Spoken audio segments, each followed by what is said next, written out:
Good morning all of you. Good morning sir. இன்னைக்கு licence எடுக்கிற நம்ம வாழ்நாள் முழுவதும் நம்மளால ஒரு விபத்து நடக்கக்கூடாது அப்படிங்கிற ஒரு உறுதிமொழியோட வண்டி ஓட்டுவது. ஓகேங்களா?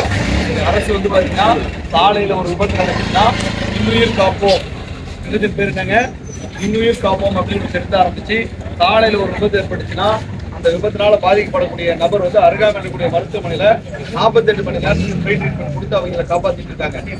அதே மாதிரி சாலையில ஒரு விபத்து ஏற்படும் பொழுது அந்த அடிப்பட்ட நபருக்கு, அந்த கோல்டன் நபர்னு சொல்லப்படக்கூடிய அடிப்பட்ட அந்த செகண்ட்ல இருந்து அடுத்து வரக்கூடிய 1 ஹவர்ல அடிப்பட்ட நபருக்கு யாராவது ஒருத்தர் வந்து பாத்தீங்கன்னா உதவி செய்ய முன் வந்தவங்களுக்கு வெகுமதியோட கூடிய சன்மானமும் அரசு கொடுத்துட்டு இருக்கு.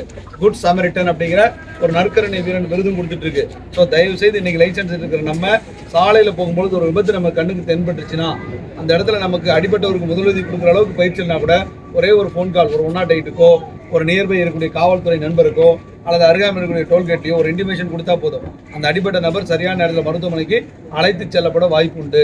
ஸோ அதெல்லாம் நம்ம செய்யறதுக்கு முன் வரணும். அடுத்தது, இனிமேல் நம்ம சாலையில் போகும்போது எல்லாமே இண்டிவிஜுவல் தான். நம்ம எடுக்கக்கூடிய ஒரு சிறு தவறான முடிவு கூட விபத்துங்கிற ஒரு சூழலில் சிக்க வச்சிடும்.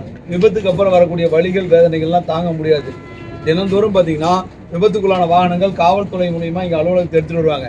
அந்த வாகனங்கள்லாம் ஆய்வு செய்யும் பொழுது, அந்த எஃப்ஐஆருடைய கோத்ரூ பண்ணும் பொழுது, அந்த குடும்பத்தினுடைய சூழல்கள்லாம் பார்க்கும்போது அவ்வளோ ஒரு வலி வேதனை. நேற்று வரைக்கும் அந்த விபத்து நடக்கிறதுக்கு ஒரு செகண்ட் வரைக்கும் அந்த குடும்பம் இருந்த வாழ்வு பொருளாதாரம் வேற. ஆனால் அந்த விபத்துக்கு அப்புறம் அந்த படக்கூடிய குடும்பங்களுடைய சூழ்நிலைகள் வேற.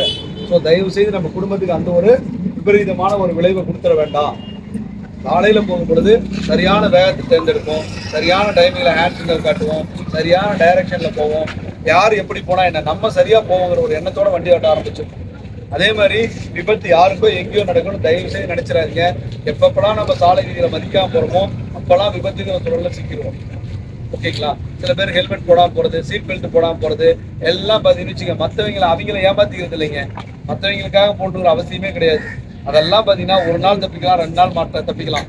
என்னைக்காவது ஒரு நாள் சிறு தவறு நடக்கும் போது கூட பார்த்தீங்கன்னா கீழே விழுந்து எழுந்திரிச்சா லைஃப் ஃபுல்லும் படுத்துருக்கும்.